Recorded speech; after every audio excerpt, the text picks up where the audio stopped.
guys, it's Celeste here from Hexen Arcane. Morgan is out doing some stuff today, and I am here in a hotel in Milpitas, California. Super fun. Actually, it is pretty fun, but I've been kind of getting stir crazy because everything is like a couple mile walking distance to go anywhere. So I've been calling Morgan and bugging her a lot with jokes, which she's been super psyched about. I just tried to call her, and unfortunately she didn't pick up. So I thought I would do the intro for this movie. We are showing a movie tonight. It is a 1957 movie. It was a relatively obscure movie, a Mexican film, until it was featured on Mystery Science Theater. The name of the movie is Robot versus Aztec Warrior. Sounds really promising, right? It's a sci-fi film, and I can just tell you right now, if you haven't seen it, this robot is so cheesy. I love it. This movie is just hilarious and awesome and weird, and probably didn't have a big enough budget, and it's also pretty short. And I'm also going to be showing you a lot of my adventures around here in Milpitas and San Francisco area. There's been a lot of stuff going on, a lot of different locations, a lot of stuff to see. I did actually get out of the hotel for a while and adventure a bit when Morgan wasn't picking up the phone. And I have some good jokes to tell her too. I'm going to save them for next time. But we also have some footage where Morgan and I took a trip to Waukesha, Wisconsin, and we want to show you a very famous incident that happened there, and you'll see more about it in a little bit. But we're excited to show this to you. It's something that had been on our list for a really long time to cover for the show. It's a very interesting case to me, so I think you guys will enjoy that. Anyway, I should probably let you guys start this awesomely bad movie and let me know what you think of it.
Human mind penetrate the mysteries of the great beyond?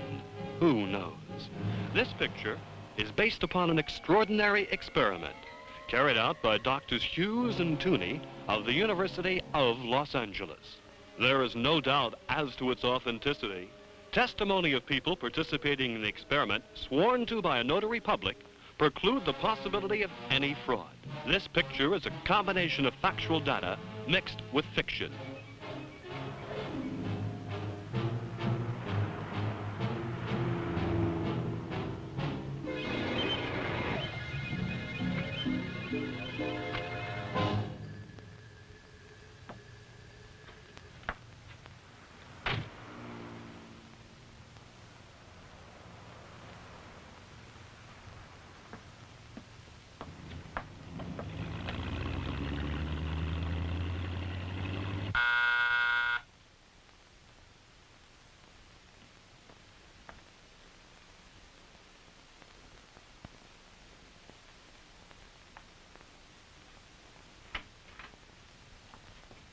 Good evening. Good evening. Good evening. Good evening, sir. Dr. Diaz, Dr. Esther, what a pleasure to have you here.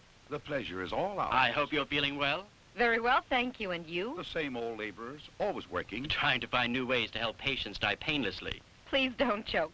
But won't you come in? My husband is in there waiting for you. Good evening, gentlemen. I'm most grateful to you for having taken the trouble to come to my home this evening. It's no trouble, Doctor. We're delighted. Who'd complain at having the opportunity of visiting with such a beautiful young lady as your wife, Flora? Flatterer. How are you, Pinkate? Fine, Doctor. Please sit down, gentlemen. Thank you.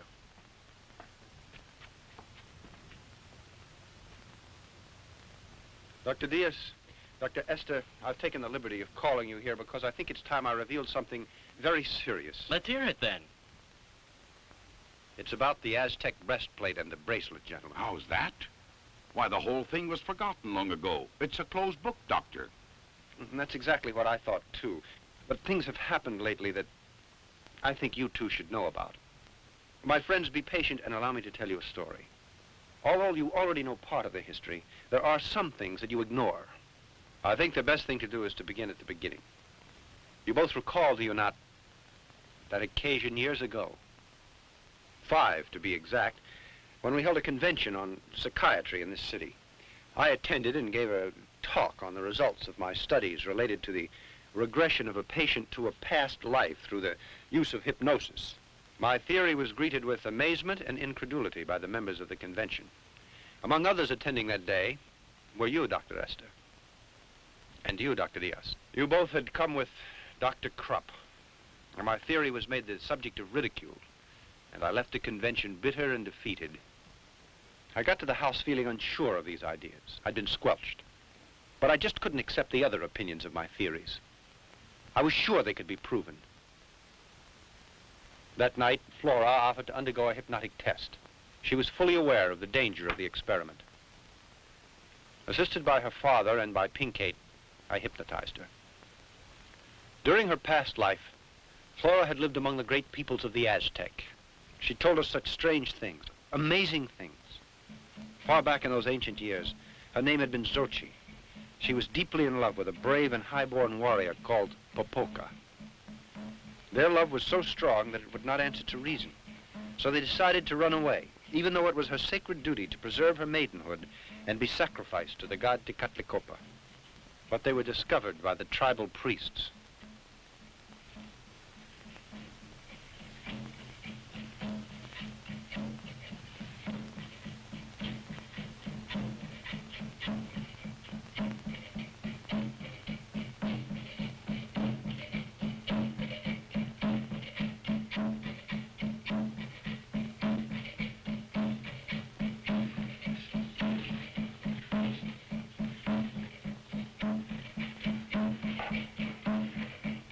As punishment, the warrior was buried alive, and an eternal curse was placed upon him.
Aki popokaki.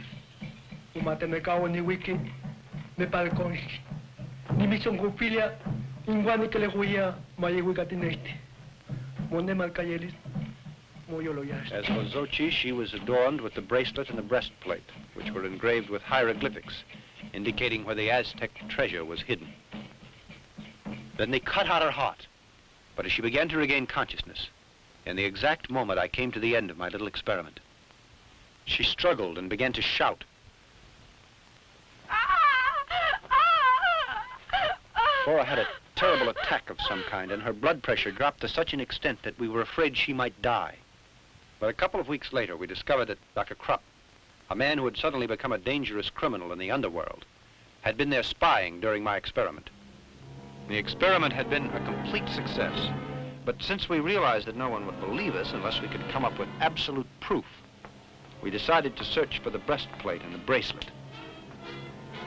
Flora acted as our guide, and we discovered a hidden passageway beneath the pyramid of Teotihuacan.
So we are back.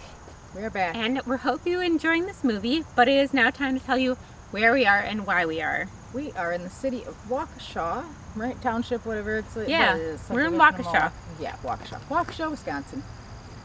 Why we are here is because this was the scene of an extremely gruesome case. And it's in modern times here, so I'm sure you guys have heard about it. Pretty much everybody in the horror world knows this one. To preface, let's talk a little bit about the central figure of this case, which is not in fact real. Nope. If you have heard of Slender Man. Yep.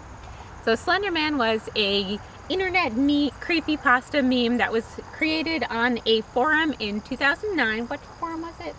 Creepypasta, I think, right? Yeah, there was some other forum. I'm trying to think. I don't know. I'll put the name of it. I had actually never even heard of him until this happened. And then it was like, whoa. Yeah, see, I'd seen the figure. So this is a extremely tall humanoid figure in a black suit with a sort of blank face. Yeah. And they made a movie now too, didn't they? Yeah, it's become a whole cultural icon. And this figure consumed the interest of a couple girls who became obsessed with him. They were obsessed with wanting to join him, being both terrified and interested of him. It affected their entire life to the point where he was no longer an internet meme. He was very real to these girls. Like completely 100% real to them. So there was, I think they were obsessively talking about him, drawing about him, doing things that were involved with him. To the point where there was no distinction between reality and fiction. Yes. And so these girls were 12 years old when this case occurred. So we're back. We are back. And behind us is the woods around David's Park in Waukesha, Wisconsin. Yes. So May 31st, 2014. Should I just go into the story? Yeah, you go ahead. May 31st, 2014, 12-year-old girl named Morgan Geyser was having a sleepover birthday party with her friend Anissa Wire and another school friend named Peyton Lautner. Yeah. Yep. Okay. And I just have to preface say, normally I would throw up pictures because these are children. I will not be putting their pictures up. If you are interested, you are welcome to Google them. Yeah. In this case, but we're not going to show any pictures of them. Yes. So Morgan and Anissa had gone down to Davis Park with Peyton to play on the playground. They decided that they were going to play a game of hide and seek, and they lured Peyton into the woods, where they proceeded to stab her 19 times. With a 5-inch blade. Yep, large kitchen knife. Now, majority of the wounds, stab wounds, had been to non-lethal areas. Thank you, Lord. Yeah, they stabbed her soft tissue. arms, legs, and torso. Yep, but there were 2 that were major and life-threatening. One had pierced her diaphragm, and the other one was into the chest, right about here, and it missed her artery by a millimeter. Yes. So Millimeter. You pull a ruler. Check that out. that is frightening. Yes. The good part of this entire story is that while this attack was horrific, she did in fact survive. Yes, Peyton did survive. She spent a bit in the hospital. Yeah, she was there for 7 days, and she didn't return to school until September. No, this girl's a fighter, and she's a very brave girl. She managed to pull herself out of these woods. They left her. Okay, yeah. Sorry, Celeste. Yeah. So they stabbed her in the name of Slender Man because they thought that was the only way. These 2 girls, Morgan and Anissa, believed that that was the only way to get into Slender Man's good graces was to kill somebody. Right. They stabbed their friend 19 times, and they left her. 2 children, mind you. And this is why I think this boggles my mind so much, is because these are children. They left her. She crawled. I don't know how far she crawled because there wasn't really specifics at first. They didn't even release her name in the beginning. And we're local, so we're kind of interested in these things, especially something like when this happens, like you pay attention. Whoa. Cyclist found her. Yeah, she managed to get to a street from the woods, out of the woods to a street where a cyclist found her. From my understanding, she was still conscious when she got to the hospital too, when her mother came in and whatnot, but she did end up needing surgery because she was bleeding out. And they said the scene was very horrific. There was blood on the trees and the plants. It was just really gruesome. Bad. And again, children, mind you, so this is serious. This is... In the meantime, what were the other 2 girls doing? We will tell you when we get back.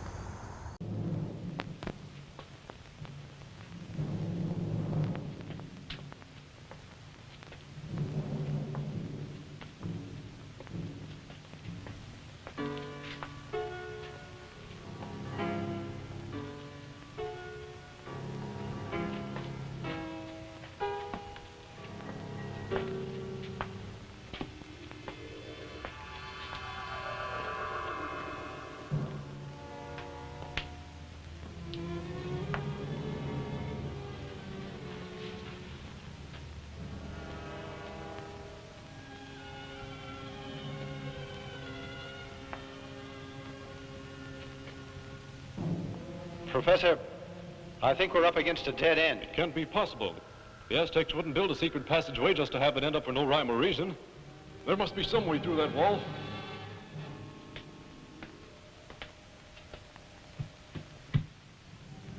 Professor, it sounds hollow.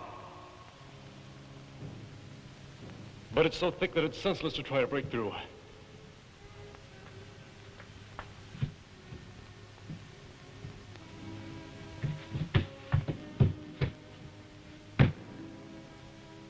Pinkate, lend me a hand, please.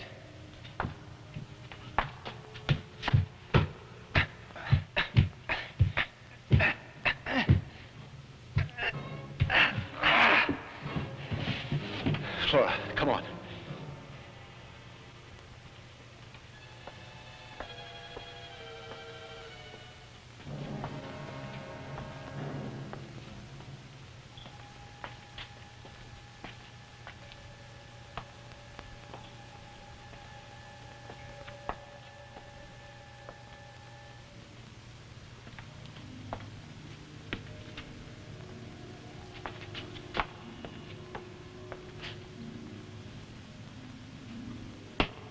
This must be a little room beneath the pyramid. Yes, but I know it isn't the temple. Look what I found! Come here! What is it? It looks like a well. Well, I think it's an air shaft, but undoubtedly it will lead us somewhere. Probably to the temple. Well then, what are we waiting for? Come on.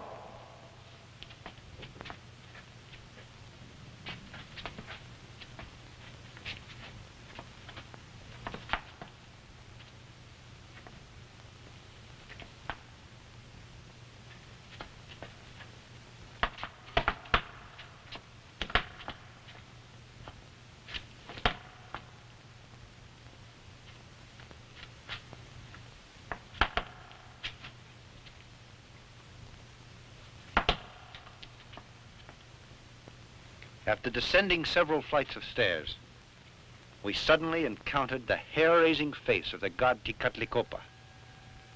We had reached the lower temple and the Aztec tomb that Flora had mentioned.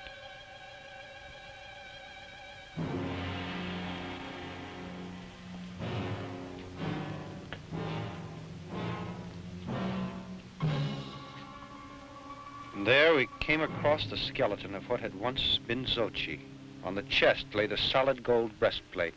Xochi, this is horrible to think I was she.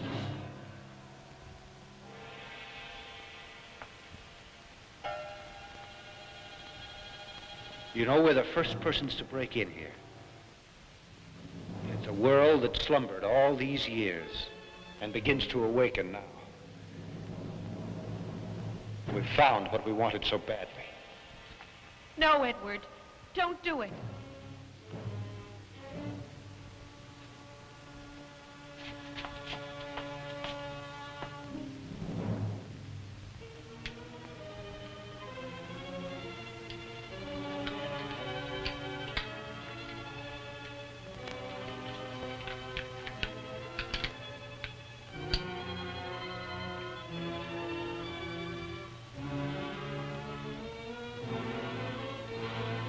Now at last I'll be able to demonstrate this to my colleagues and prove my theory.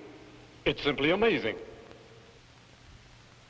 Just a few days after I got the breastplate, I asked you all here, including Dr. Krupp, as you'll recall. Certainly.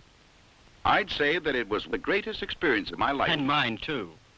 You must also recall that I said that I'd study the breastplate and that I'd try to decipher the hieroglyphics and see what they meant, since I knew that the message would tell how to find that hidden treasure. Yes, but I remember your telling us that you also needed the bracelet.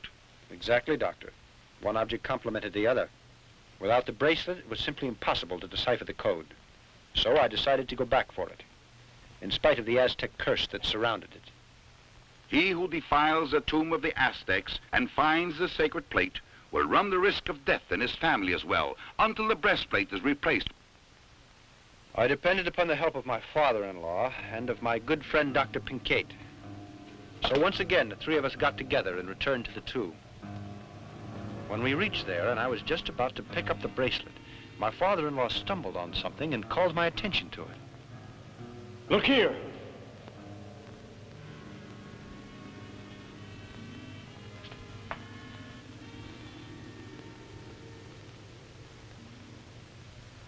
Look there. Doesn't that grave belong to Popoca? Yes, according to the legend, it does. In that case, where is he now?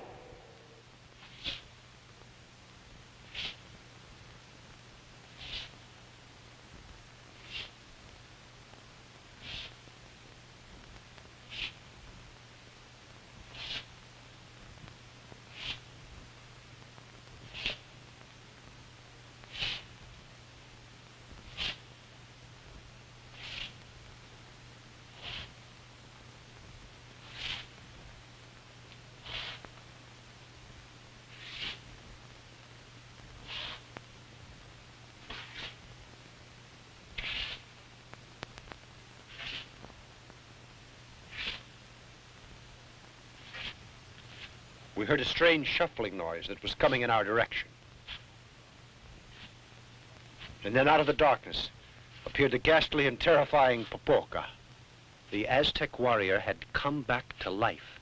Come back to life to retrieve the objects that had been left in his care for eternity.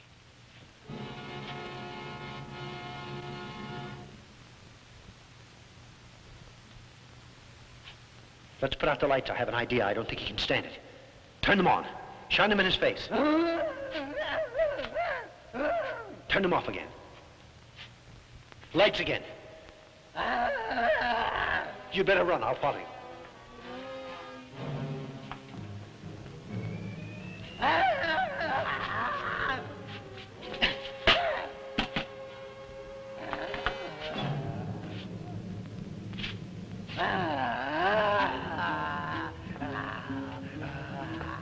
PK! Professor, help me! Whoa, pull me faster!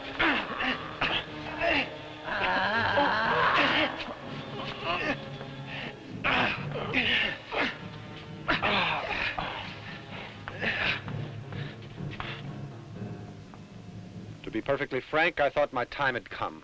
If it hadn't been for my friends, I'd have been torn to pieces. It's incredible. A mummy comes back to life after hundreds of years in a sepulcher. Dr. Diaz, you have my word of honor that the story I have been telling is the truth. Popolka, as I told you, was punished because he loved young Xochi. His curse was to guard the priceless bracelet as well as the golden breastplate, to do so for all eternity. Under this terrible curse, his poor soul would never find repose. Continue, Edward. Well, the bat on many occasions tried to steal these objects that I had found. Time passed rapidly. I thought the whole business had been forgotten.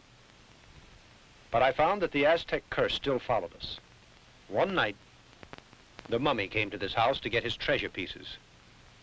And he kidnapped Flora.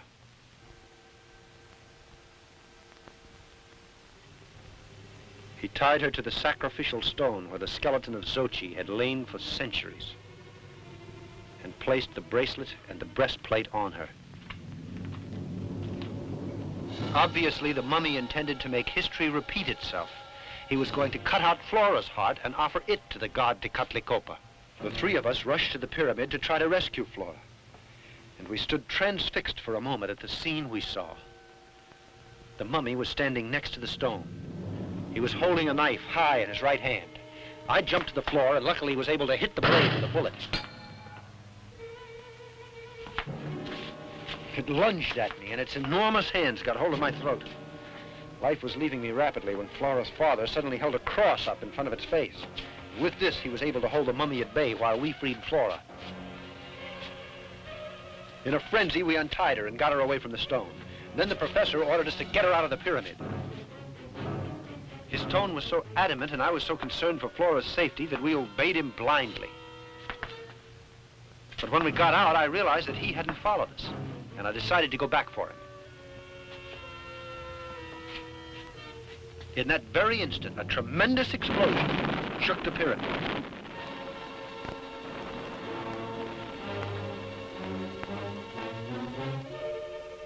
The professor had given up his life in order to save ours. Since the mummy had stayed under tons of boulders and the bat had been sent to prison, of course we thought the whole business had come to an end. But it didn't happen that way. The bat, who is really the infamous Dr. Krupp, he broke out of jail. In his mad determination to get my treasure, he kidnapped my daughter and Flora, and then hypnotized her. Do tell us the rest, my friend. Then what happened? In this state, she took the doctor to the Aztec tomb. He immediately located the mummy, taking the breastplate and the bracelet. Well, Krupp called me on the phone not too much later. I was ordered to go there and decipher the hieroglyphics to enable the demon to locate the treasure. And you agreed? Can't you see that I had to obey? To save my wife who had been kidnapped by the doctor and my little girl. But there's another thing that you should know. It'll surprise you to hear that Krupp once said that he needed that Aztec treasure to work on an experiment. He also said that the experiment, of course, was costly. Now you know how I was forced to do it. I went to Krupp's laboratory and began to decipher the hieroglyphics. In the hands of those criminals, our lives were in grave danger. Our only hope was that the mummy, guided by unknown forces, would be able to find Dr. Krupp's hideout just the way he had found my house on a previous occasion. I dragged the thing out as much as possible, but the moment arrived when I could stall no longer. I finished it. That's fine. I hope you'll keep your promise now and set us all free, Doctor. Eh? Oh, yes. You know what to do now, don't you, Bruno?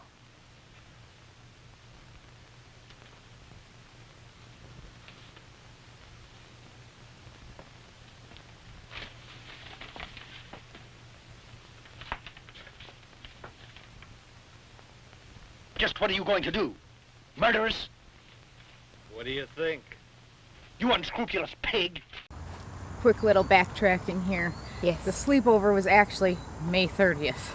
The stabbing didn't occur until the next morning of May 31st. Yes, I believe the girls asked their mom, hey, can we go down to David's Park and play? Yes. And they're like, yes, go Yeah. play, and it ended badly. So actually you can see down the road here, this is where She crawled through. Peyton ended up crawling and being able to be found down this street here. And so what happened to the girls? Well, they told Peyton, we're going to go call for help. So after stabbing her 19 times, they told her they would go call for help for her, and they didn't. No, and here's one of the most devastating things, I think, for Peyton in this situation is she remembers everything. So it's... Yeah, the whole thing is horrific, tragic, and like I said, these are children that were involved. It's not someone you can say they 100% knew what they were doing or didn't know what they were doing. It's a mess. Now, Morgan Geyser was diagnosed with schizophrenia. She is currently serving a sentence, I believe. I can't remember if she is in a psychiatric prison facility. Anissa Wire was paroled and released. So, yes, and she's under supervision. Until the age of 31? 37, 37. yeah, 37. Okay. So and she is being supervised. Yep. But the other thing is they ended up not calling for help. They walked almost 5 miles and were eventually apprehended at a Steinhoffels nearby. You hear the commercial all the time for Stein. Yeah, Steinhoffels. Yep. But they walked a significant way. That's 5 miles. That's a lot for, kids that age. Yeah. That's a lot for most people. So now, Waukesha Hospital is about 10 minutes from here. If that, it's a couple minutes. So, I mean, you were not going for help. No. You walk 5 miles in the other direction. And, what I'm curious is how they got to the mindset of where this figure became real and they felt like they had to go through with it, because I feel like, they were all friends. It's not like they wanted to kill their friend, but... Morgan and Peyton were friends. They were childhood friends since they were little. Yeah. Anissa did not come into the picture, I believe, until these girls were just about in middle school, from my understanding. Yeah. And Peyton was not particularly close with Anissa. So that was... she knew her, they ate lunch and stuff like that, but Morgan was closer to Anissa Wire than Peyton was, but still, maintained that close bond with Morgan. Little girl sleepover, cool, It's really hard to say. Like, I have wondered, this is a case that's fascinated me, so I wondered so much what was going through their heads, how much of it was real, what other things factored into it that we don't know about. Right. What other issues were going on? What was their dynamic outside of this? I do know from reading that Morgan had a rough home life that's been stated in numerous sources and whatnot. I believe she was raised by her father. Mental illness, that's a tough subject to deal with right there. It really is, and that's not something that we can unpack in this show. We're going to. No, and I know I say this so seriously, but I do take it seriously, because these are children. This is a very bad crime, and this has so many complicating facets to it. Right. And it rocked the community. People were so shocked. Right, and I can't blame them. It went worldwide because an internet figure that was a meme that got created ended up becoming the central figure. A non-existent entity became a central figure in something this big, and that's why it's always fascinated me. And I like to present things without commentary and just say, hey, this is what happened. Yes. And show you guys and let you decide for yourself what you think of it. And so if you have any opinions on this case or more info, leave us a comment. I'll give my opinion here too, and from if as a parental standpoint, this should be a good, thing to monitor what your children are doing on the internet. Yeah. And have that discussion with them. Parental controls, things like that, age appropriate stuff. What's real and not real. I feel like these girls should have never been able to access this information on Slender Man. That is my opinion. Right. See, I know kids are going to be on the internet and things are going to happen. So the best you can do is try to counteract it. And, you can't go back and blame the parents either because it's like, how would they possibly know this would happen? Exactly. You can't. Exactly. I guess for content creators on the internet, and you don't think this far either, too, that, a child is going to access what you're writing. When you're creatively writing, and that is great. That is absolutely great. I guess my wish would be to find some way, that's... And again, it's also a tricky subject because what one child can handle, another one may not. It's good to have that open communication, I feel, with your children, Yeah, there's no easy answers in this case. Kids are going to see things in life that you may not want them to see, but have that open communication with them. And seeing Slender Man does give me chills now because of this case, and it's like how it affects it, and you don't... Yeah, it's just... And Slender Man's not the one that gives me the chills. It's the chills that children were capable of doing something of this nature. I think that's what gets me on this one. Like, I remember hearing about this case, and it was shocking. And when you look past the shock, then you're like, really see what's going on. There's so much to it that we can't even tell you all the stuff that, you know, happened, goes into it, how it came to be. But the fact that... I remember I was sitting in the living room and I flipped the news on and it was breaking news. This is Saturday morning. It was like, whoa! I am so thankful that girl survived, though. Yes, that is the good part of all this. So we report on a lot of crime, obviously, but we're not happy when crime happens. No. So we're always thankful when the girl managed to survive. She healed. She has scars, but she seems to be doing okay. You know, she's an adult now, and I hope she's pursuing her dreams, and I hope that she is able to, you know, move past what happened. And the other girls, I hope that they are getting the psychiatric help that they need. My closing statement, I think, on this is, number one, I'm glad I'm not standing at the scene of a murder. Yes. Again, everybody survived. And secondly, I don't think I'd ever have trust in people ever again. No, these were her best friend. And, you know, her best friend's friend, because Anissa and Morgan lived together in the same apartment complex. They were very, very close. I don't think Peyton was close to Anissa, but she was close to Morgan for many years, like a family. Yeah, so I cannot imagine. And she was trusted them enough that they said, let's go play hide and seek in the woods. They actually, Anissa had her lay down and cover herself with leaves and sticks so she could disguise herself, but it was a ruse to get her to lay down so that they could stab her. And it is horrific. It's traumatizing. And it's weird being here and seeing how it all must have played out and how brave that girl was to be able to stand up. She said she stood up, pulled up on some cut trees, and managed to get to the grass. To the road there where she was found. Yeah. And thank God for that bicyclist coming by too. Yes. So we are going to put you into this movie. Yep. And we'll see you soon.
No! Doctor, help me!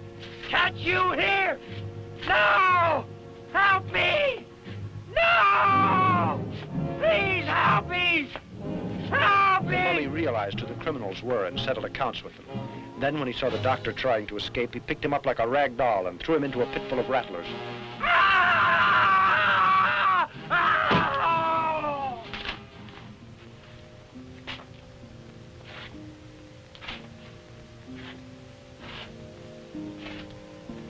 Afterwards, with the breastplate and the bracelet in his hand, he slowly shuffled away into the darkness and soon was lost from sight. I'll never forget the strong affection I had for Flora's father. Such a kind man whose intelligent advice brought about our salvation. And the mummy went back to the pyramid? No. The explosion destroyed his temple. He had no reason to go there. In that case, can't you tell us where he is? Permit me to continue. All these tragic happenings couldn't go unattended. So I went to the police, and they heard the whole story. Then I returned to Krupp's hideout, accompanied by the chief of police and a couple of his men. You can imagine our surprise when we discovered the place was completely empty.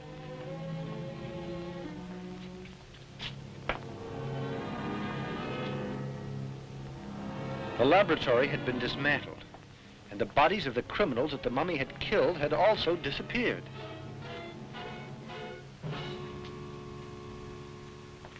Continuing our search, we hurried to the snake pit. I was awestruck when I realized that the body of Dr. Krupp was no longer down there. Then, to our horror, we discovered that there was a small door in the back wall of the pit through which the doctor could have escaped. Obviously, the doctor had escaped, and strangely, I don't think he'd been bitten. The man's running loose. So that would mean that the doctor kept trying to come by those articles so that he could locate the treasure. You're right, my friend. He did just that. He began to bother us a couple of weeks later. It happened quite suddenly, you see. One dark night. This is the house. Do you really think this plan of yours is going to work, Doc? You'll see. Now, I want you to be quiet. Keep still and don't make the slightest noise. Flora, it is my wish that you come to my side. Flora, I command you to come to me. Flora, I command you to come to me.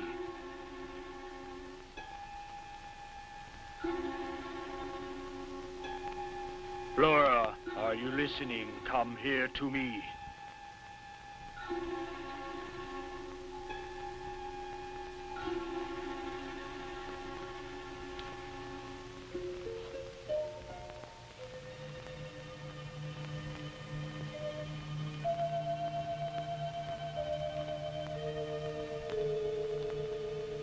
Flora, do not try to fight it. Come here.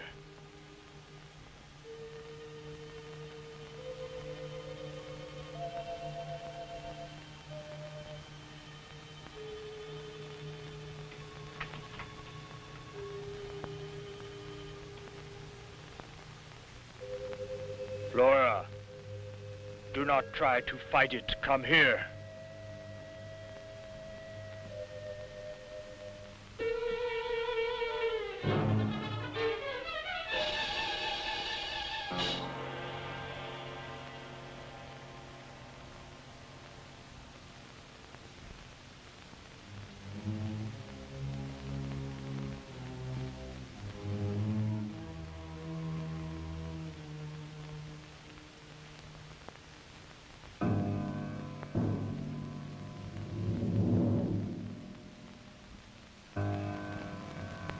Flora, are you listening? I command you to come to me.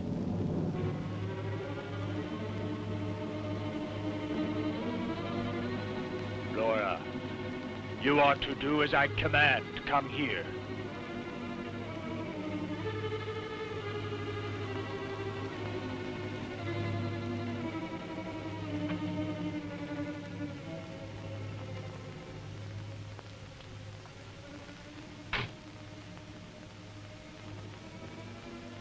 You can hear the waves that are being sent out by that mummy, can you not? I know well that you're able to lead us to him. Yes, I can. Then tell us, where is Pepoka? In the ancient cemetery. Come with me.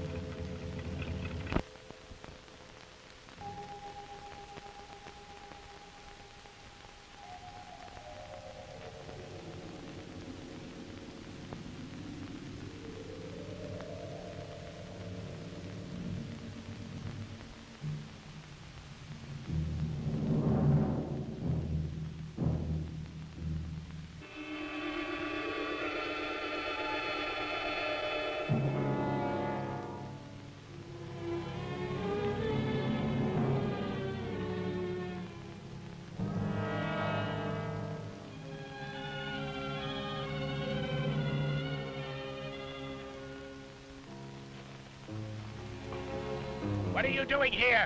Answer me! What are you doing here? Come now, Flora. Come on, we must hurry.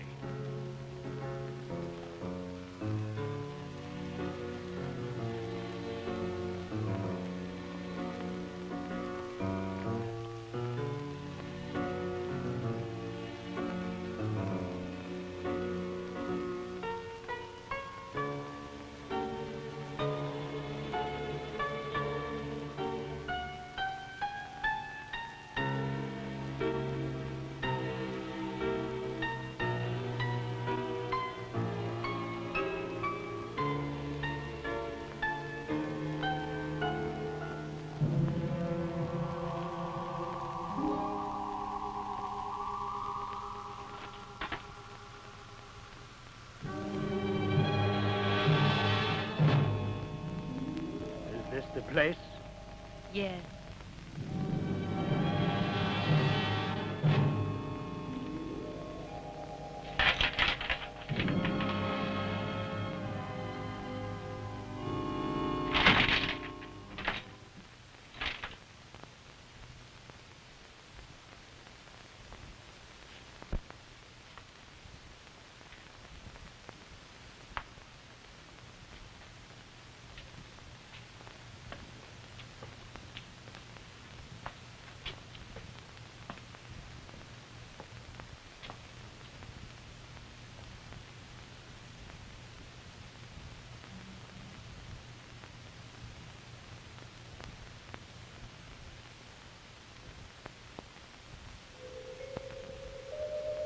You devil. You stinking devil. Oh, I'd like to chop your rotten flesh to pieces. It'll certainly be great to do so, but you know it's not possible now. We're going to make my experiment, so we must wait. Wait. When I got so much hate eaten down deep inside of my guts, you ain't got no idea what it is to live like this. Hiding myself from everyone and everything. Just because of that stinking monster. Calm down now. I promise you that he'll be destroyed. But give me time. Just a little time. It won't be too long before you can have your revenge. Let me get the breastplate first, the bracelet. So near to them, and yet so far because I can't touch them. It's too dangerous to do it. He'll wake up in an instant and destroy us. But I'll get them back. I swear it. No matter how long it takes me. You devilish mummy.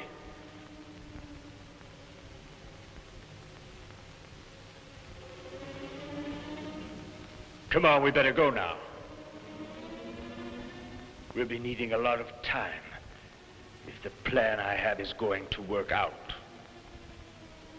Anything you say. Come, Flora.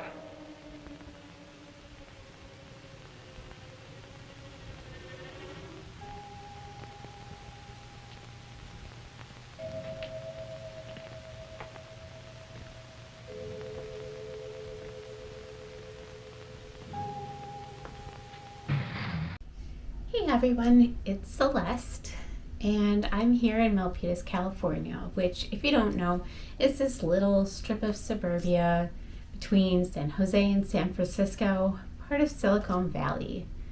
And as you can see, it's not too exciting. I'm in a hotel room here, and I was thinking, what can I show you here? And there wasn't too much. There's some hills, but it did inspire me to want to talk about two things that Milpitas is kind of famous for. Besides apparently the smell of the dump, which I've heard is bad, but I haven't smelled.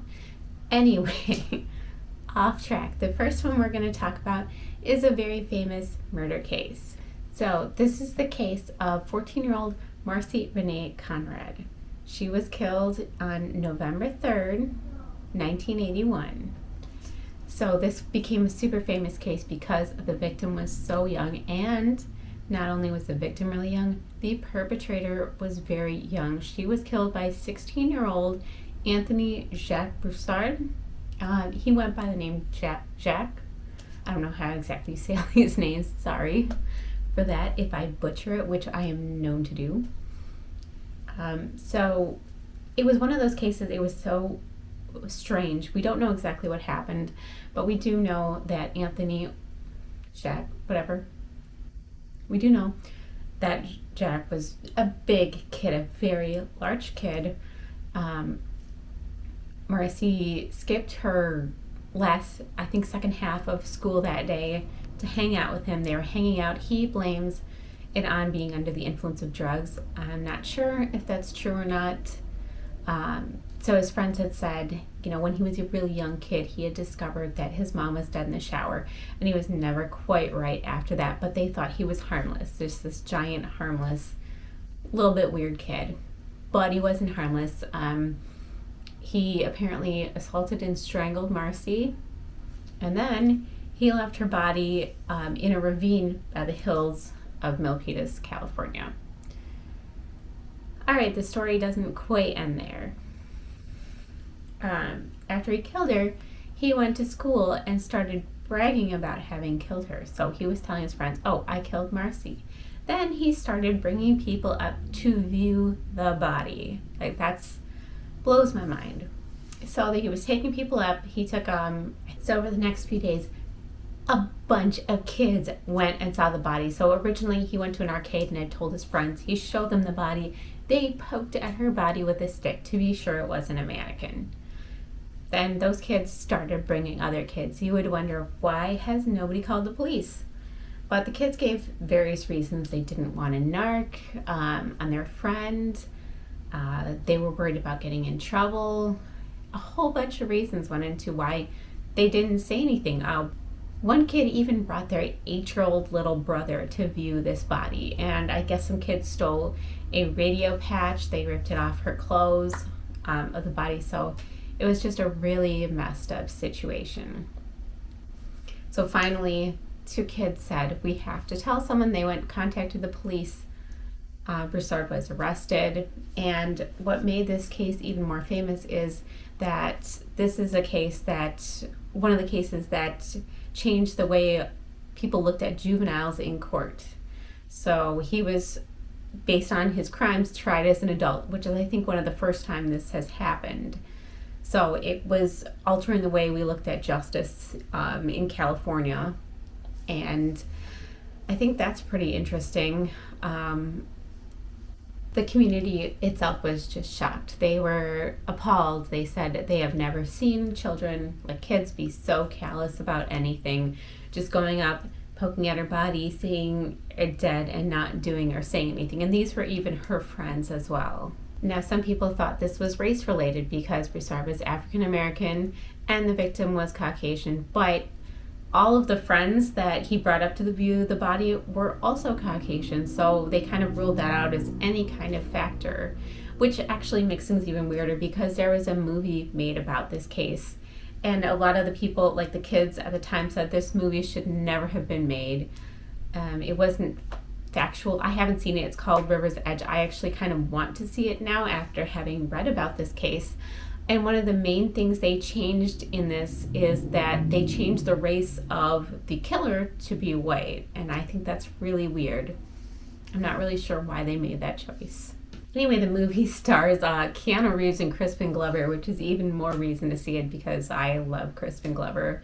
He plays these great roles. So I'm curious because, like I said, it caught a lot of flack at the time. People did not think it should have been made.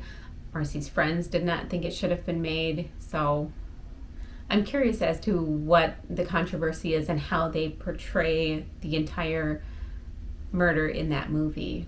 And the other thing is that Broussard received a life sentence, which was considered a very harsh sentence for a juvenile at the time especially. And currently Broussard is still serving his life sentence in prison. So everyone, there's another interesting thing that Milpitas is known for. It is, in fact, the Milpitas Monster. You might ask, what is the Milpitas Monster? It was a horror movie that was made actually originally by a high school film club. So the teacher had this idea and it was made over the course of 3 years and by high school students mainly and their teacher. So the Milpitas Monster is about an overfull landfill, which kind of reminds me of what I've heard about Milpitas, and how a monster is born out of it that somewhat resembles a fly, and it has a desire to consume endless garbage cans, and eventually it is thwarted by a group of high school students, made by high school students. And I think it's so cool that they actually got funding for it. They had a very small budget, but they got help from the town. The town was really behind it, so they got to use things like ambulance and police cars that normally you have to rent and are pretty expensive. So just for that reason alone, it's kind of an interesting movie. The movie was released in 1976, and it's another one now that I really want to check out, because before I came here and was looking into the area, I had never heard of it, and it sounds like this delightful bee monster movie that I just have to see. So if you guys have checked it out, let us know, leave us a comment, send us an email, anything on social media, and let me know what you think of Milpitas Monster.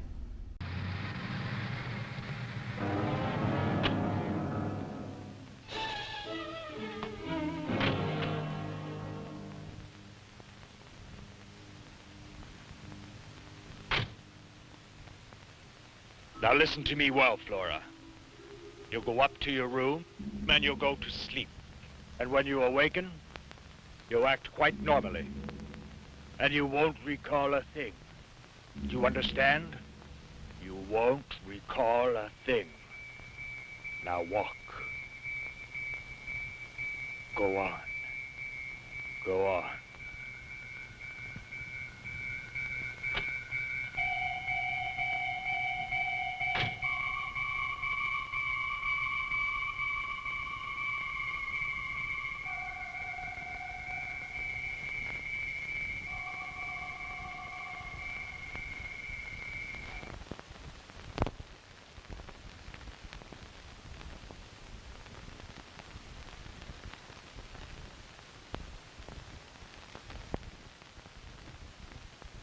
Well, good morning.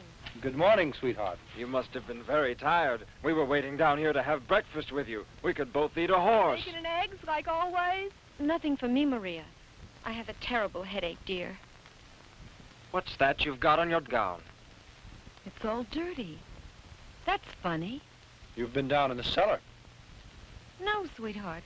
I don't know. But look at your slippers. They're all muddy. Oh, come on. What have you been up to? Nothing. It's funny. These are new slippers. I just bought them. And now they're dirty.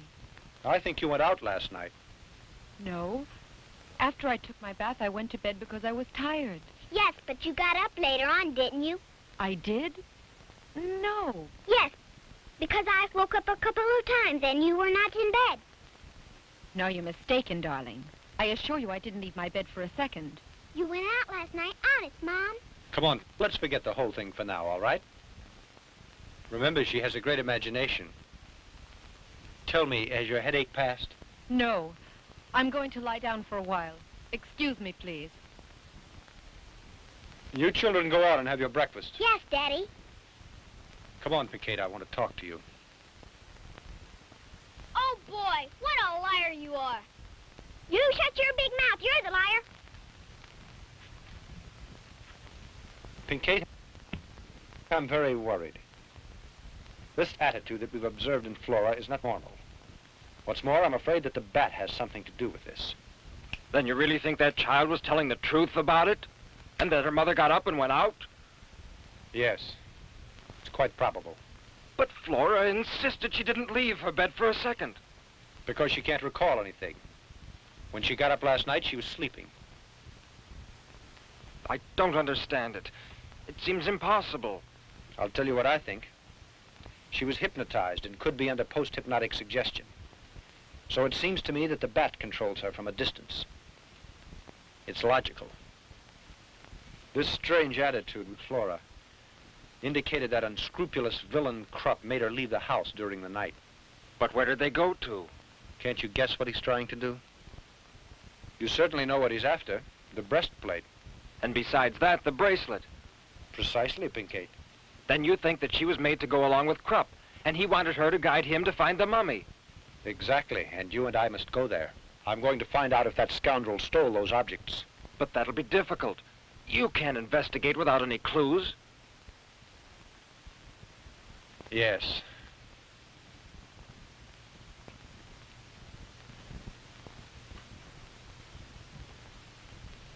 Listen to me a second.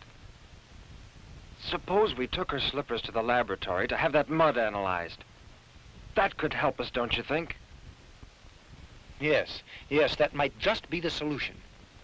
We'll take them, but I don't think she should find out. We'd better do it all in secret. Come on.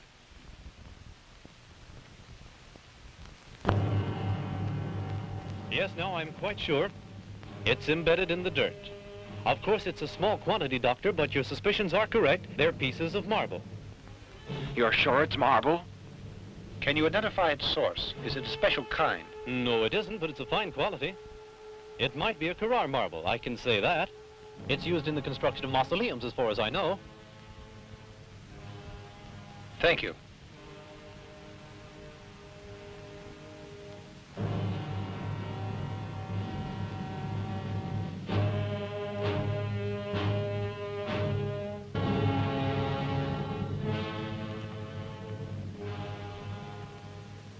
This is the last cemetery. We've seen all the others. If we don't find anything here, we'd better forget about it. Hello there! Good evening. Tell me, are you the watchman here? Yes, sir. Anything I can do for you? Oh, yes. We'd like to ask you a few questions. We'd like to know if you've seen anything strange the last few weeks or more recently. Anything very suspicious in or around the cemetery pertaining to one of the graves. Are you from the police? Yes, that's right, my friend, and we're after a very dangerous criminal whom we suspect has been hiding in one of the cemeteries around the city. Well, the fact is, something pretty doggone curious did happen.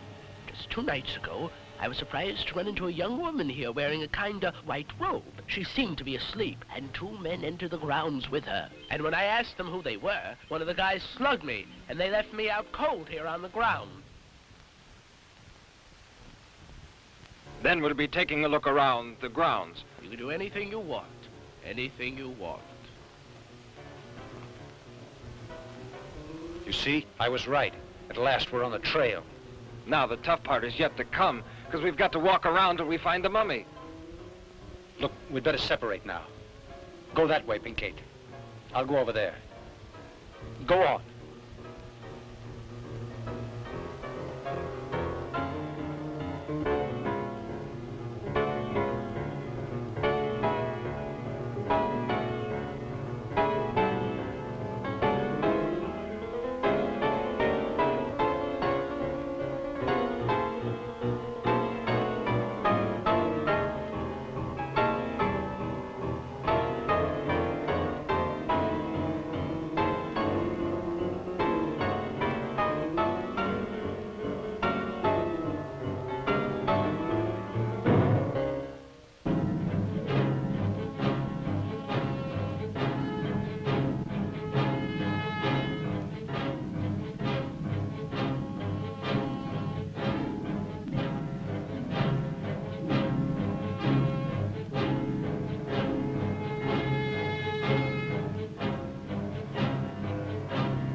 Edward! Edward! Come here!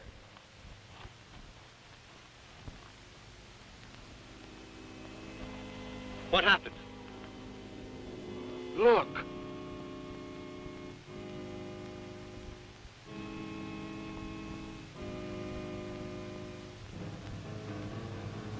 Come on.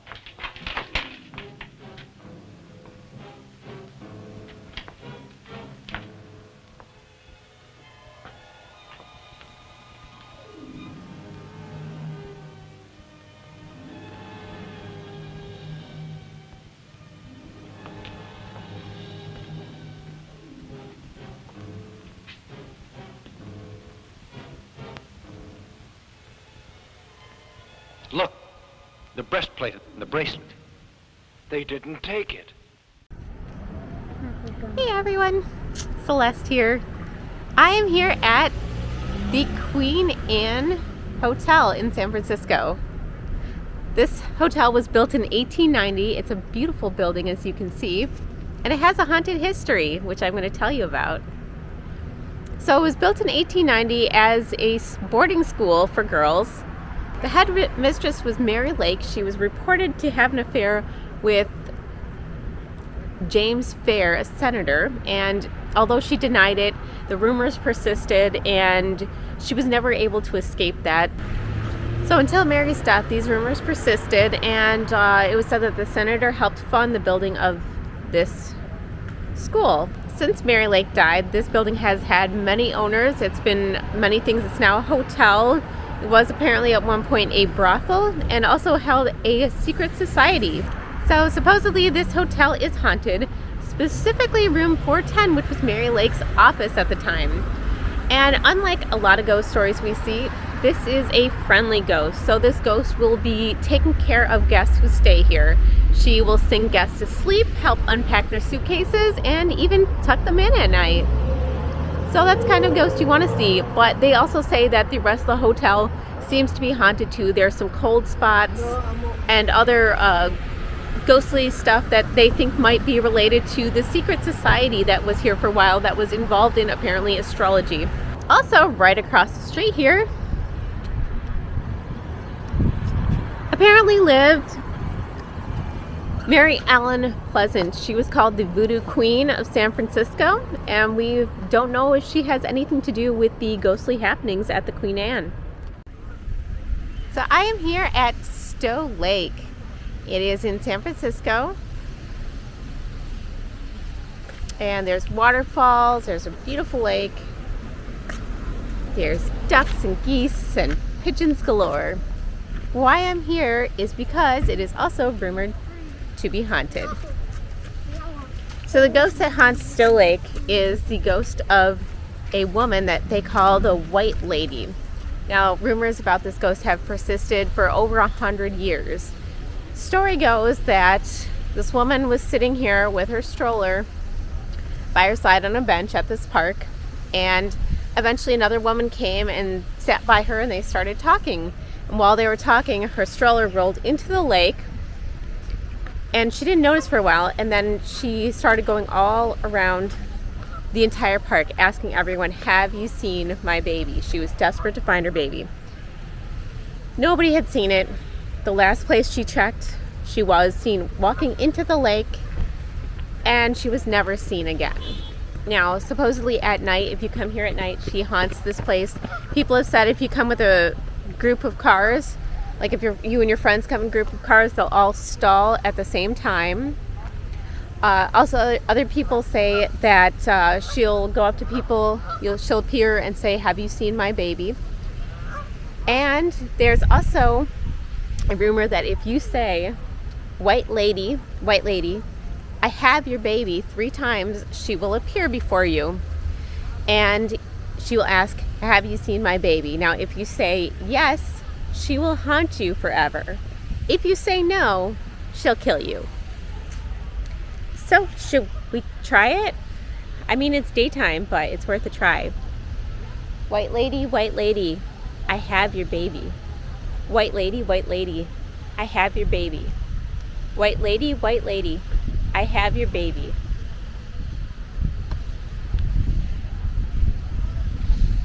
So I'm either going to be haunted or it only works at night. I'm not sure which.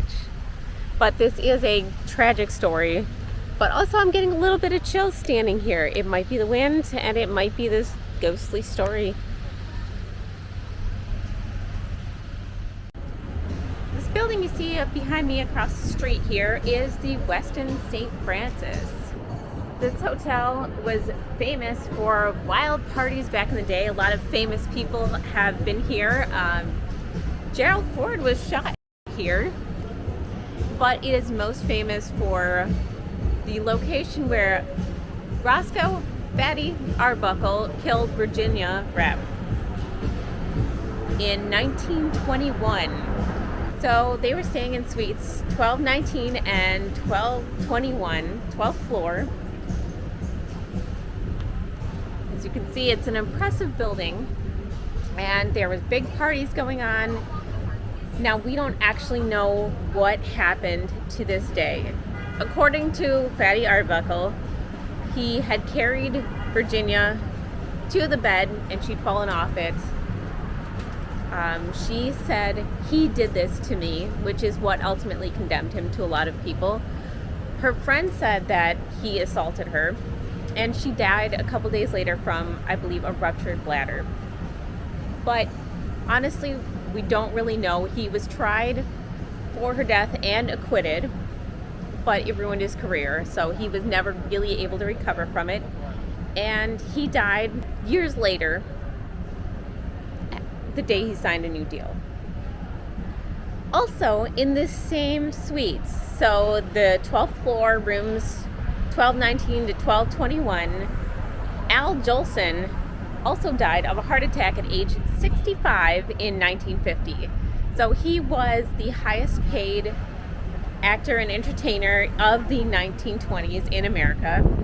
He was known for being the greatest entertainer, and he did vaudeville, acting, singing, and comedy. So with these people, Virginia did not die at this hotel. Neither did Fatty Arbuckle. However, the 12th floor is said to be haunted by the ghosts of all three of them.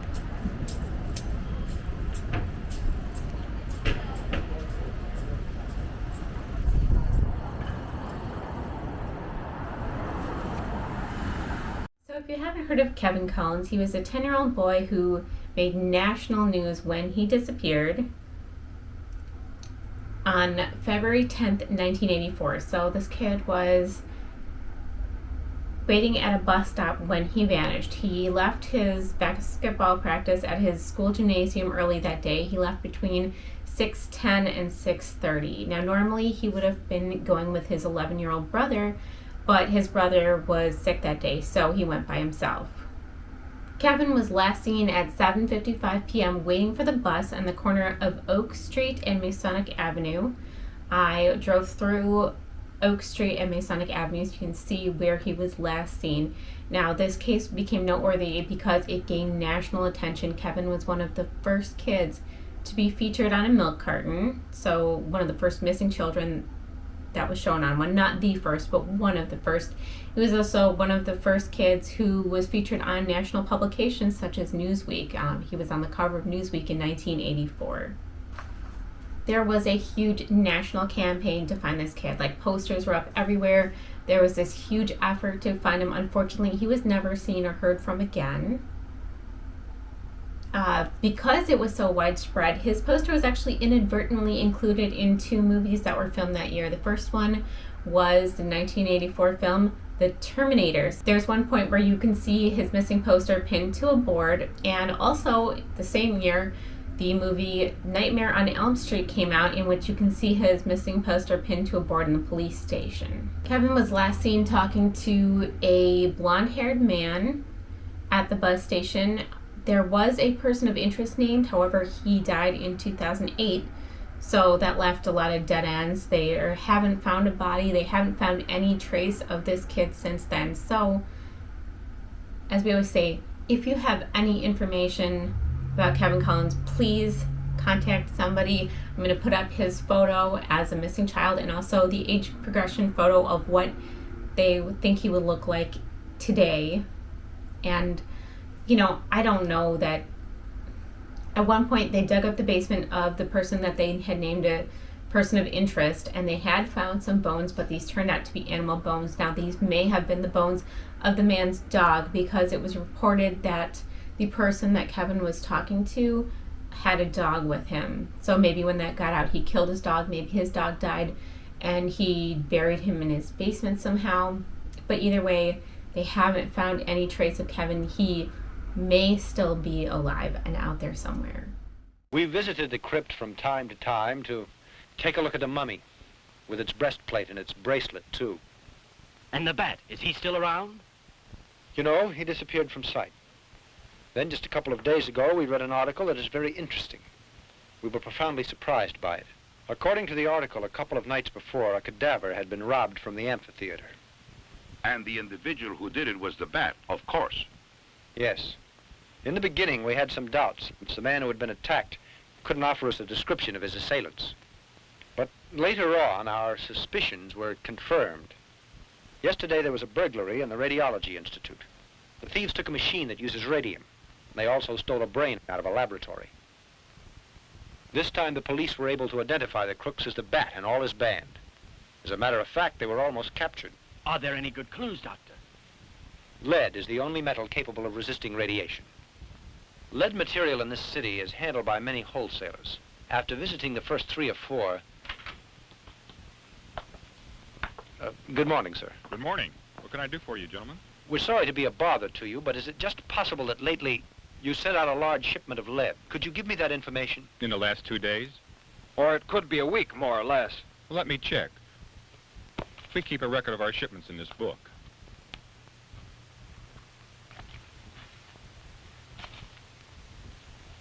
Yes, here it is. Exactly 5 days ago, we made delivery of 20 plates of lead shielding 4 inches in width to number 22 Shade Street. Many thanks. You're welcome. After investigating for days, at last we got the address. I think that Bat had made his hideout there, or his laboratory. Well, I don't see why this thieving Dr. Krupp would go to the effort of stealing radium, a complete human brain, and also the body of some man. Do you recall that the Bat once told Flora that he was working on a new experiment? I think that is the explanation. It's possible. But there's no doubt that Dr. Krupp and his criminals are planning to cause trouble. Certainly, that's also my opinion. Now, I'll tell you why I called you here tonight, gentlemen, because you both are scientists, and you'll be able to combat the situation. Just in case we end up being murdered. You mean to say you two are thinking of going there without taking the police along?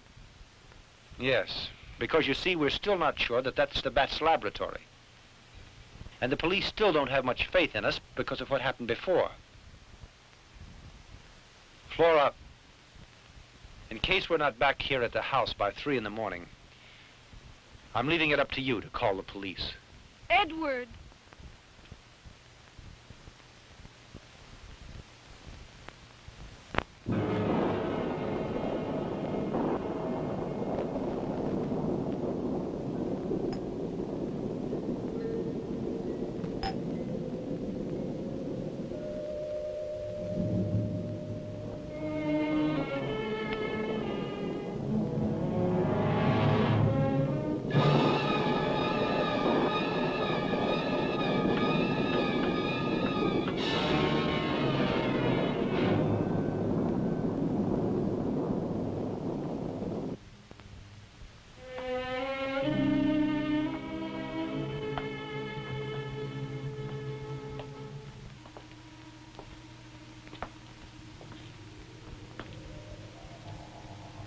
Freeze, you two.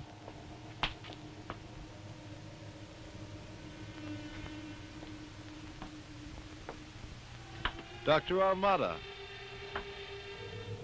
What a pleasant surprise. Bruno? A souvenir of the mummy. The boss is going to be very happy to say hello to you two again. Come along.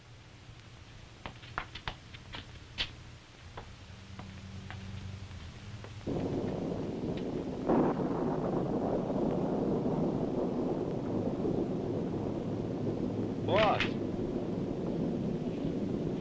Look what I found out in front. Dr. Almada and his shadow. This is a pleasant surprise, gentlemen.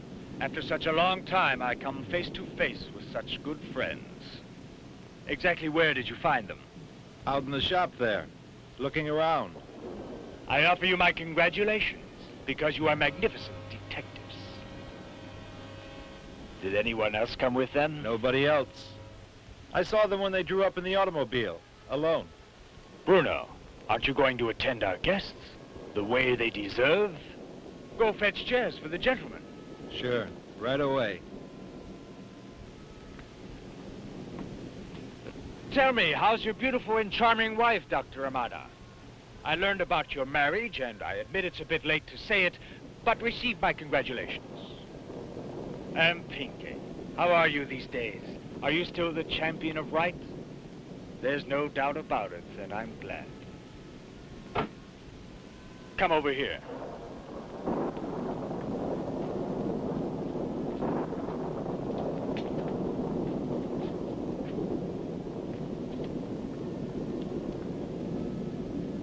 Who would have thought that you'd be here at the moment to witness this?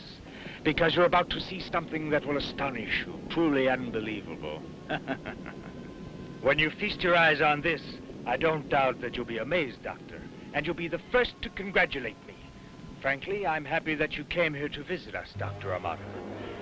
You're a man who is basically an intellectual, and that's why you'll be able to understand the greatness of my invention. I think you remember that time we met. Since then, I've worked day and night without resting for a minute. And during all of that hectic time, I explored powers that no one else knows. All those great mysteries, the very basis of creation. Then that means that you defy all the limits that were put down by God. There are certain secrets that we could explore and discover rapidly. And that's why it's such a shame that fear impedes us so, Dr. Almada. You're completely mad and ignorant also.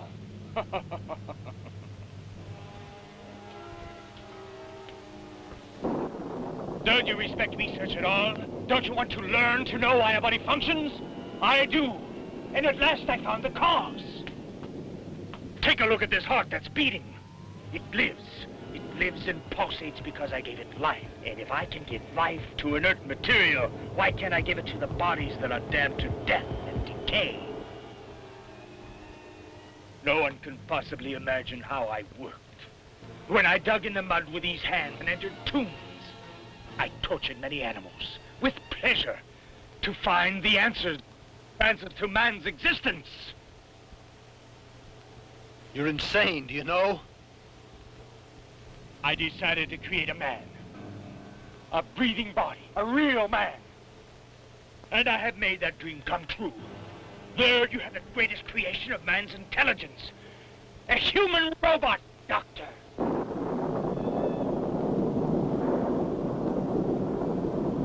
Tonight I'm going to find out. Tonight I'm going to put it to the supreme test. I'll activate the creature. But this is monstrous, Doctor. If it lives, then my triumph will be complete, Dr. Almada. Because I'll get the treasure, and I'll be rich. This thing I created has enormous power, and you'll watch it. Now then, life for the robot. Doctor, watch this!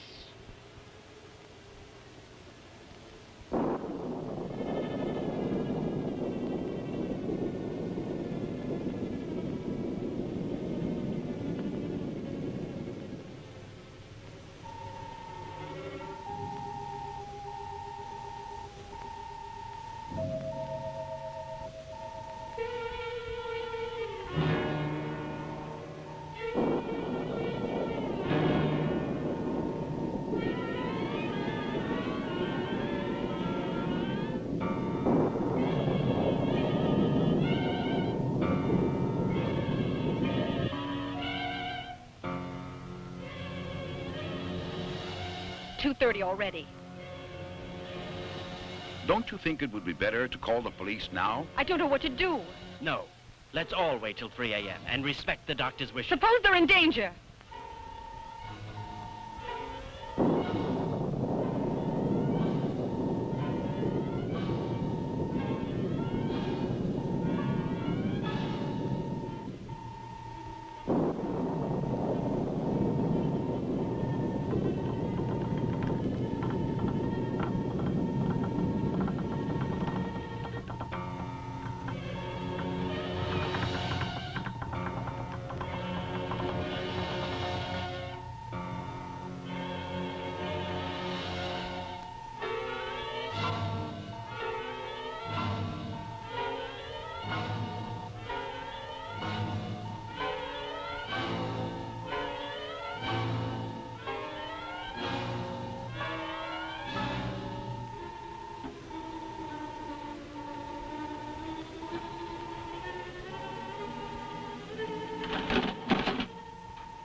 Oh, this is great, Doctor!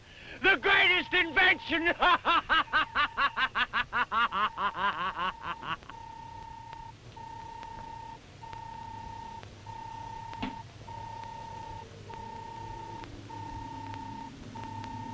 You can see it standing there.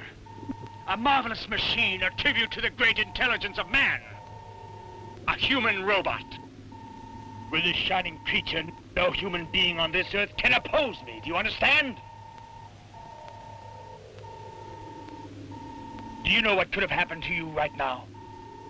Had I not diminished the electric force, the current that makes him move, and that is contained in this apparatus? With the slightest twist of this dial, you two would have been converted into atomic dust instantaneously. Because the robot utilizes radium and has sufficient power to disintegrate anything in the world. Right. It beats the mummy. Bruno, prepare the special plates. The lid will shield my truck. Hurry, time is flying. Tonight, my robot has to make a visit, you know, in a certain cemetery. What time is it? 10 minutes to 3. I told you there's no time to lose, Bruno. Hurry, get going!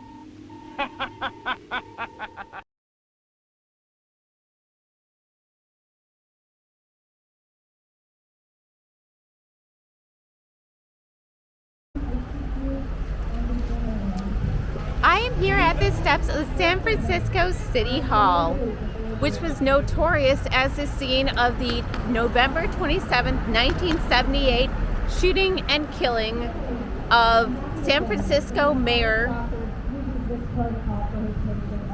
George Moscone and Supervisor Harvey Milk. They were killed by Dan White, and there's a lot of things that led into this killing. Dan White was a former supervisor. He was campaigning to get his position back, and Harvey Milk was opposing it, and so he was angered. They used to be friends. It led to and it turns out that Dan White ended up being convicted of voluntary manslaughter and had a very unusual defense, which I'm going to talk about in a few minutes.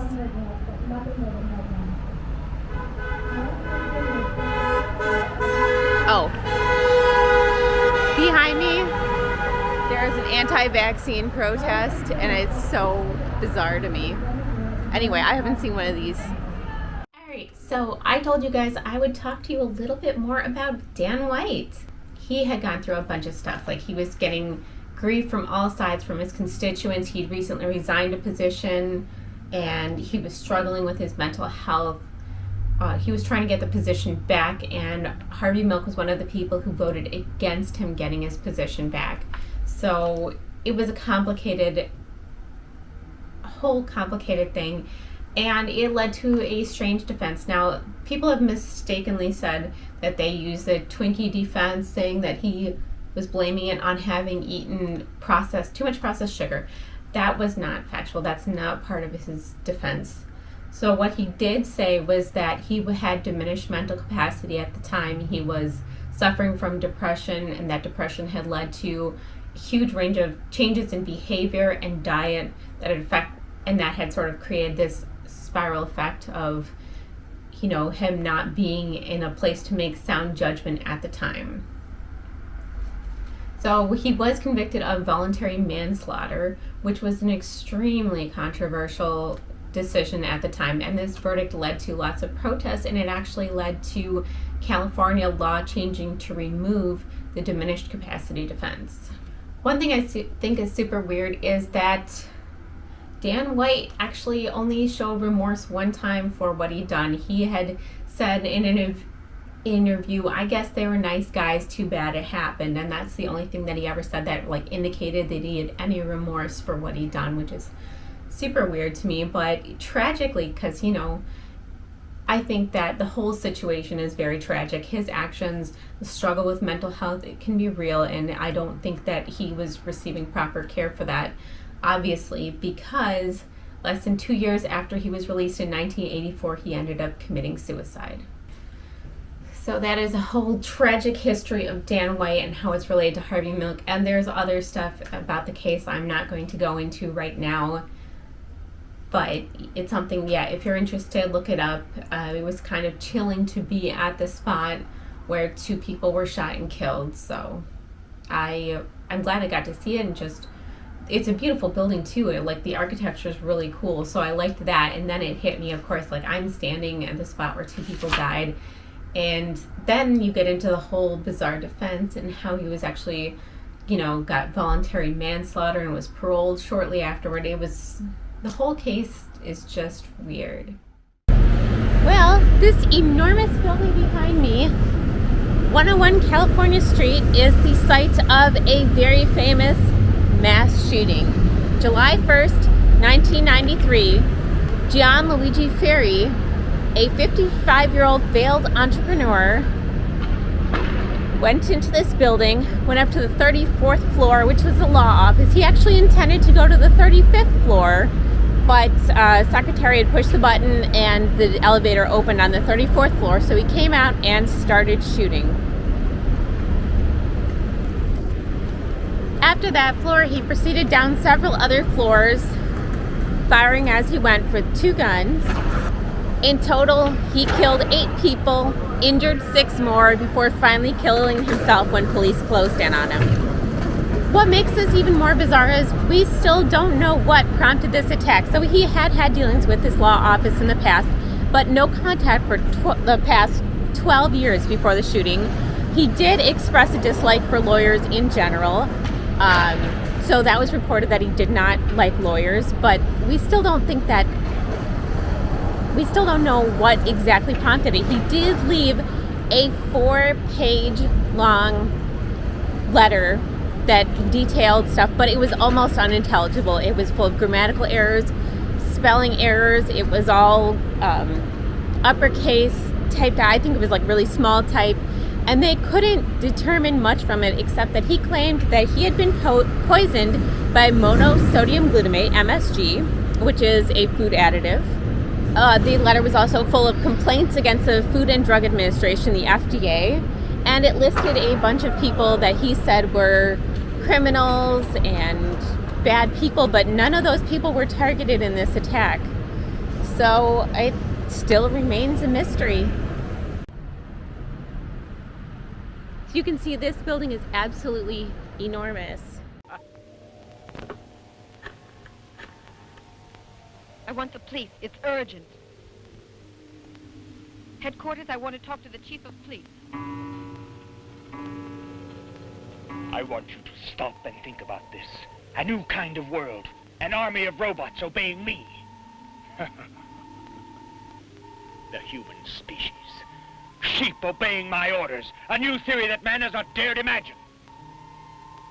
I'll make some more. Maybe 1,000.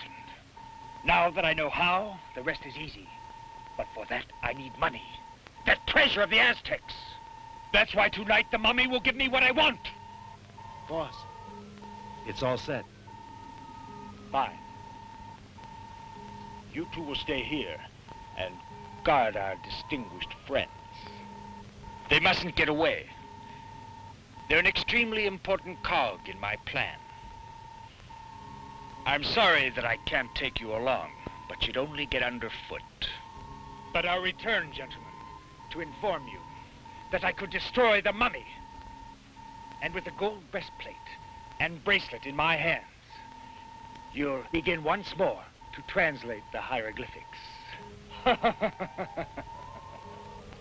This time you're helpless, because no one knows you're here. Dr. Almada.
Let's hurry. I'm afraid for their lives.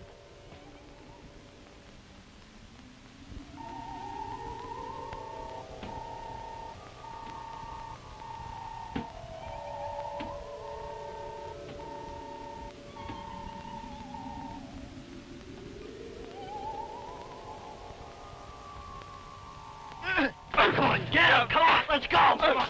Watch it! Come on, get it! Give me that gun! Come on!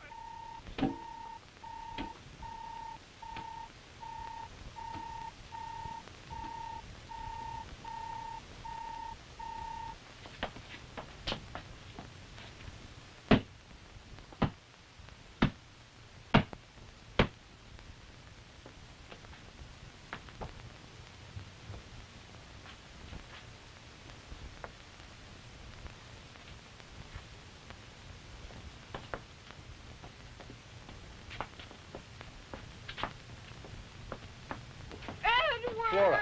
What happened here? Chief, you can arrest those 2 men there in the other room. Come on. Dr. the Bat has gone to the tomb where the mummy is. Let's hurry. There's no time to lose.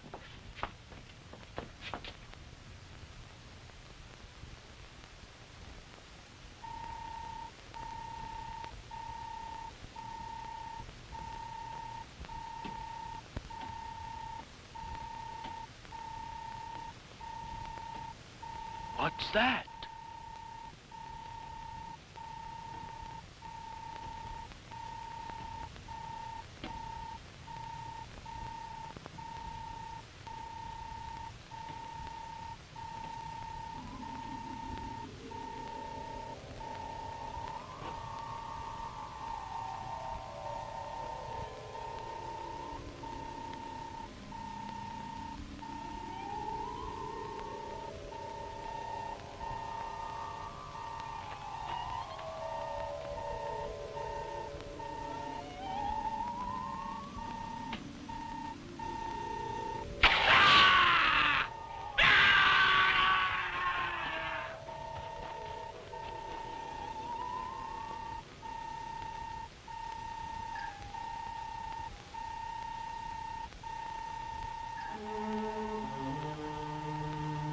Hurry, Bruno! Take the breastplate and bracelet off of him! Yes. At last, you devil. At last I'm gonna have my revenge.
Poca, in memory of the great love that once existed between us, stop all this death and destruction.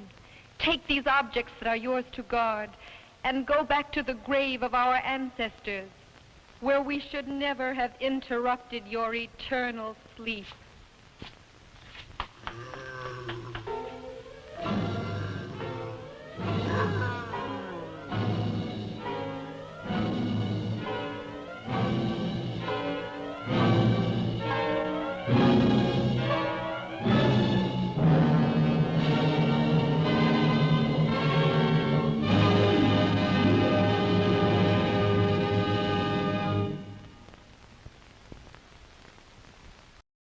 Hey guys, thanks for sticking with us through this entire movie and all the fun we've had adventuring around Waukesha and San Francisco area. It's been kind of a trip, and this movie is, like, I can't say enough how much I love this movie. It made me laugh, it made me want to cry because it was so bad. It's just a fun movie, and it is actually much better to watch it hosted, I think, because you need to break it up. Like, Mystery Science Theater did a good job of mocking it, and I think we'll try to break it up a lot because you can only sit through so much nonsense at once and so much overacting. That's something that really struck me in this movie, was how overacted it was. Especially, oh god, what was his name? The one guy who's just very big personality, let's just say. But it's been a fun time. I was looking for a reason to show this movie. It's really short, so it's hard to show it. Sometimes, like, the shorter ones are hard to show, but we're glad we got to show it. And anyway, I'm gonna give Morgan another call and pester her, but thank you guys for joining us tonight. We really appreciate you sticking with everything and watching all these bad movies that I love showing so much. I love the good ones, but as everybody knows, I am very partial to the horrible, terrible, bad, awful movies that should probably never have been made. So anyway, we will hex you soon. Oh wait, I've got nowhere to go. So I'm just gonna hang out here.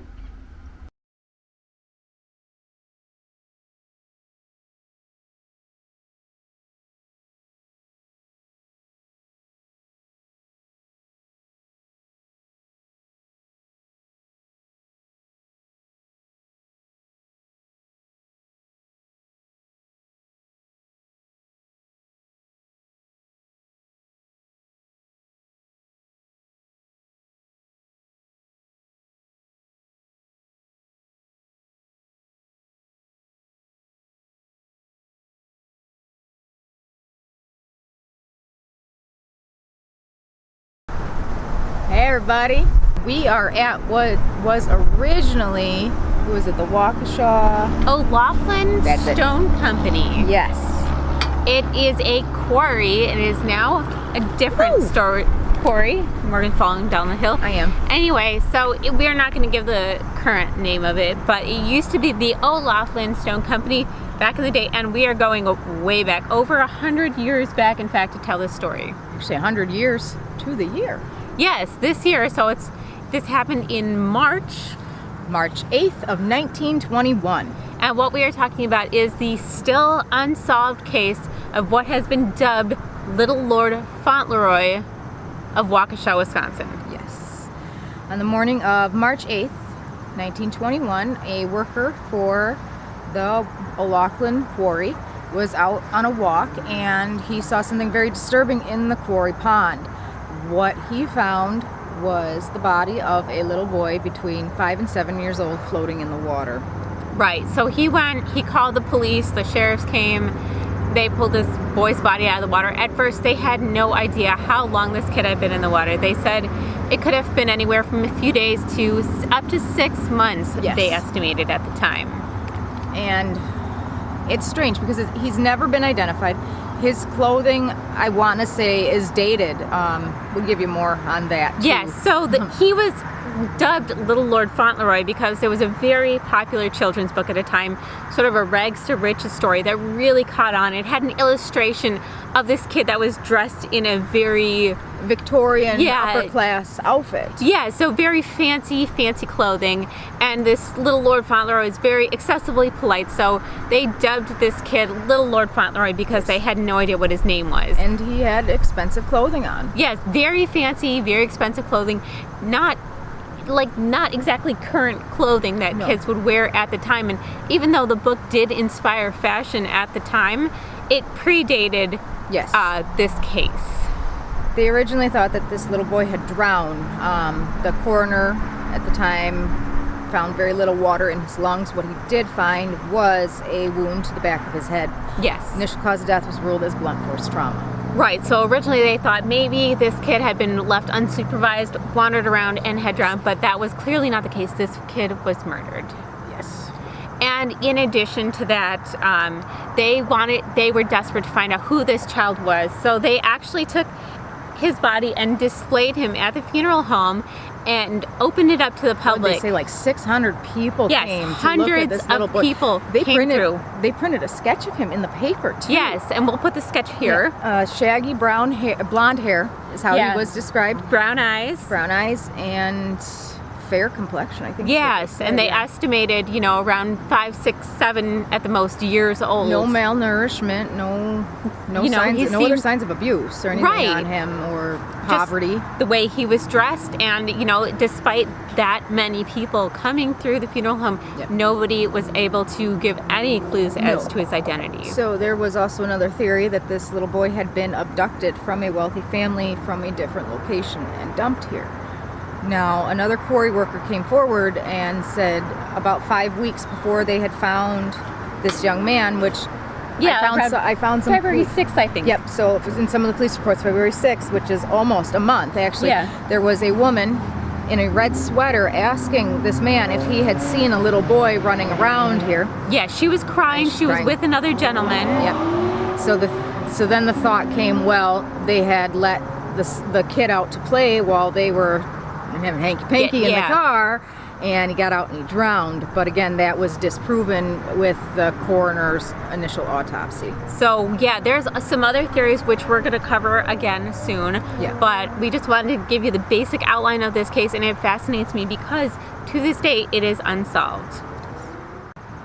Hey, we're back here to talk about Waukesha's very own Little Lord Fauntleroy. Yes. And Morgan, so one interesting thing, when they were trying to figure out how long this body had been in the quarry, they ended up finding somebody who identified the sweater that this kid was wearing. He was wearing a gray sweater. A shopkeeper came forward and said that he had sold that set of clothing in January. Yes, so there was a sale at the shop in January, and he identified it as having been sold then. So this kid could not have been in the water there dead before January. If that is true. And okay, so this case has opened up more questions for me, and Celeste kind of warned me that I was going to go down a rabbit hole here. Yes. So, do you want me to tell you what I have discovered? Yes, because this case just fascinates me for years. So, he was also listed as wearing a pair of Munsing underwear as well, undergarments. I'll have to look up where those were made, but those were only made until a time period, a typical time period, especially the style that he was wearing. The gray sweater, the dark gray sweater that he was wearing as well. Now, mind you, I've already pulled the catalogs for the Bradley Knitting Company, which was on the inside of the tag. That was inside the sweater. 2021, or not, I'm so sorry, we are in 2021, 100 years ago, in 1921, that sweater was not in their catalog. It was not in the storefronts. It was also not in the 1920 edition either. I could not find it. Now, the Bradley Knitting Company at the time was a factory. It was an assembly line, so there were several sweaters of the same kind that had been made. You make so many of them in production, and that's it. They were not handmade. It's not something Grandma made you and you wore. No.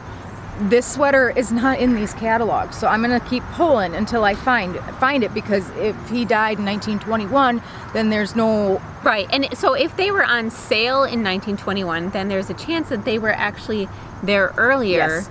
And the leather patent shoes, too, that this little boy was wearing, I gotta find those, too, because they stopped making those after a certain time period as well. We're coming into the era here of the Roaring 20s, obviously. Clothing is getting less.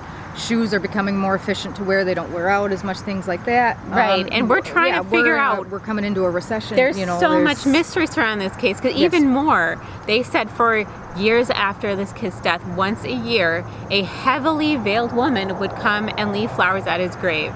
So they never knew who she was, if she was somebody that actually knew who this kid is or not. She could have just been somebody that developed an interest in the case like we have. Now here's where it also gets strange too. Okay, so after they did a viewing of the body and everything, they sent him to another funeral home to be prepared for burial. A local woman named Minnie, took a personal interest in this, and she headlined the fundraising to get this little boy buried. And the speculation is that it was her that was coming every year. That could be, you know, like, we don't know. Yes. I mean, if she paid for him to be buried, right? That's a good chance, but why the veil? So if it's somebody that time period respect, you know, but I mean, again, the veil, but it's also weird, you know, like it was her. Yeah. If it's somebody that doesn't want to be known but still wants to pay respect. And speaking of the woman coming every year, at the funeral service, at the burial, somebody had carved into the top of the small white casket, "Our darling." Yes. So very strange right there. And now, is this, it could mean, you know, he became the darling of the entire town. This gained a lot of interest in the town. People wanted to find out who this kid was. And in fact, there was in the late 1940s, a motion put to exhume the body and see if they could maybe identify him. And the decision finally came down to, no, we are going to let this boy rest in peace. But I'm curious, if they exhumed it now, would they be able to get any DNA? Bone marrow, I think they would be able to, and if he was embalmed, they should be able to still get some tissue samples. Because I'm so curious to find this boy and bring him to his family, at least bury him under a name. Yes, me too. Like, that's now where I'm like, oh man, this baby needs a name. Like, but you know. There was a possible child that they thought it might be. So here's what I have discovered. In 1949, a man came forward making statements that that was his son. Homer LeMay was this man's son's name. The man was named Edmund LeMay. And he said that he had gone on a trip. He had left his 6-year-old son with some family friends out of Chicago named the Nortons. The Nortons took Homer to Argentina. Yes. Where he was presumably killed in an automobile accident, and the family that he was staying with sent the newspaper clipping of the accident back to Edmund. But Edmund wasn't able to produce this newspaper clipping. No, he wasn't able to produce the newspaper clipping. The detective, who is still alive at this point, that was put on the case, actually went to Argentina to try and collaborate this story. He couldn't find anything. These people down there were like, what? Yeah, that never happened. So we have no idea if this kid was actually killed in an automobile accident. Where it gets even stranger. Homer LeMay is still missing, I guess. I don't know. It was never determined what happened to this young man named Homer, and if he even existed. That's the other thing too. They couldn't find birth certificates on this boy. But we have his picture, and I will put it here as a possible identity of our Lord Fauntleroy. Mrs. LeMay. Now, Edmund LeMay said that his wife went and committed suicide not long after this young man was found in the quarry here. And he said that she had killed herself in the quarry pond. Well, O'Loughlin Quarry, they set dynamite down there because sometimes when you do the fracking or the dynamites and stuff too, it does bring stuff to the surface because it loosens everything up. Yeah. Nothing came up. They dredged that pond. They dragged it. They had divers down there. They never found another body at the bottom of this quarry. Yes, and there's also speculation that the woman in the red sweater that had been crying, she might have been the person that killed herself there. But they never found any evidence that anyone killed themselves there. That couple was never seen again. They were seen leaving in a Ford. Ford car at the time. Never seen again, never heard from again, nothing. Now, Edmund LeMay also got caught forging his wife's signature on pay stubs. We still don't know where she is. Yes, so this is a whole, it unlocks, just one unsolved mystery unlocks a whole another mystery. We now have we're a missing so far down this rabbit hole. Like, was it Homer? So in I believe it was 49 as well. 49, They said this may be Homer, but we don't know. Yes. So I would love someday, I know they should let, you know, there's an argument for letting it rest in peace, but I personally, I hate things that are unsolved. I want to solve it. So if this is ever, cases open up again and they exhume the body and they're able to get any kind of DNA, I would love to be able to figure out who the DNA relatives are and who this little boy was. And then I want to know now what happened to Edmund LeMay's wife, possibly Homer LeMay's mother, if both of them are missing. Like, that's... And there was no reports of Homer going missing either, which would be strange if you're falsifying a story about a car accident. That whole Argentina thing's just weird. Like, why would they take an art out? It doesn't check out. It doesn't make much sense. Well, 49, you got to figure that's just after World War II. Right. We've got war criminals escaping to South America where they will never be found. So it just, you know, it goes with the time period. Like, they had a couple other, maybe it's this kid's, but then it turned out no. Like, there was another couple who said, oh, maybe these kids were these two kids were kidnapped by their dad. Oh, they were found live and well in Chicago. Exactly. But then later they're like, no, these two kids have been found and it can't be. So they don't have the kid to go with our body. Yeah. And now with all the ancestry, DNA, family tree, there should be a way. There should be a link. Yeah. Yes, you should be able to. There's got to be living relatives. There has to be. And I want to know so bad. I do too, because it's a child on top of that, and it's a local unsolved cold case. Yes. So I mean, and you know, as usual, when we did the Kenosha cold case here with the torso, if anybody has any information, it's 100 years now. Yes, okay, it's a long everybody's time, dead and but gone. If you know anything, or you heard anything down through the generations, which I'm sure, because there will always be talk of things like that. Let us know. Like, let's put this kid to rest, please. Here is the grave site in the nearby, what is it, Prairie? What was it? The cemetery's name, Morgan? Oh wow. This is the Prairie Home Cemetery. Prairie Home Cemetery. Says unknown boy found in O'Laughlin Quarry, Waukesha, Wisconsin, March 8th, 1921. And this is his resting place. He is not buried under any kind of name. So yeah, that's something I would love to change.